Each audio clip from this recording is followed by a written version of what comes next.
होने दो चिरागा महलों में, क्या हुआ गर दिवाली है। मजदूर हैं हम, मजदूर हैं हम, मजदूर की दुनिया काली है। जी हाँ, ये शेर आज के दौर में बहुत मुकम्मल साबित हो रहा है, जहाँ पर सरकार एक तरफ हवाई जहाज़ से लोगों को विदेशों से लेकर अपने देश में, स्वदेश में लेकर आ रही है, पर इस देश का मजदूर, इस देश का गरीब, इस देश का पिछड़ा पैदल सड़कों पर सड़कें नाप कर घर जाने के लिए मजबूर है, विवश है।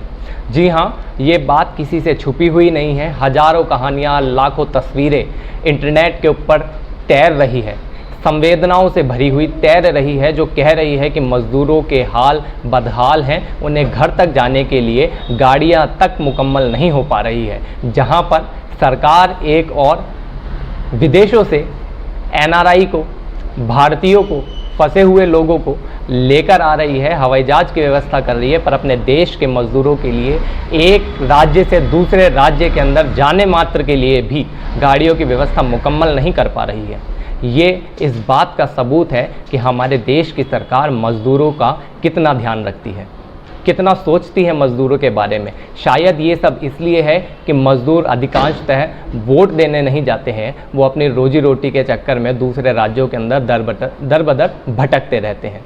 बहरहाल मज़दूरों पर बात चली है, प्रवासी मज़दूरों की यहाँ पर दुर्दशा भी हो रही है, पर सरकार की संवेदनहीनता यहाँ पर साफ देखी जा सकती है। सरकार को चाहिए कि मज़दूरों की मदद करें, मज़दूरों को उनके गांव तक पहुंचाएं, उनके क्षेत्र तक पहुंचाएं, उनके घर तक सुरक्षित पहुंचाएं। और इसके अंदर दूसरी बात एक और है, क्या जहां पर लॉकडाउन खोलने की बातें चल रही है तो मज़दूर जाने को विवश है।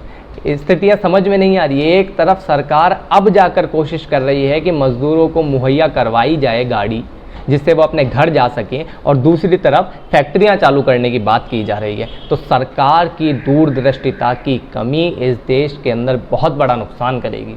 जहां पर एक और हम लोग मज़दूरों को उनके घर भेज रहे हैं, जहां से शायद वो सालों तक, महीनों तक वापस शहरों की तरफ नहीं आएंगे काम करने के लिए, और दूसरी तरफ हम लोग कह रहे हैं कि हम लोग अब फैक्ट्रियाँ चालू करेंगे मज़दूरों को भेजने के बाद। बहुत बड़ा सवालिया निशान है।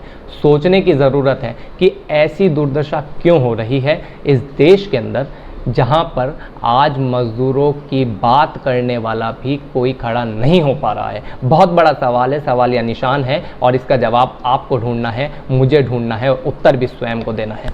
नमस्कार, मैं भीष्म असवाल फिर आऊँगा आप सभी के बीच में किसी ऐसी बात को लेकर जहाँ पर बात करना बहुत ज़रूरी हो जाता है।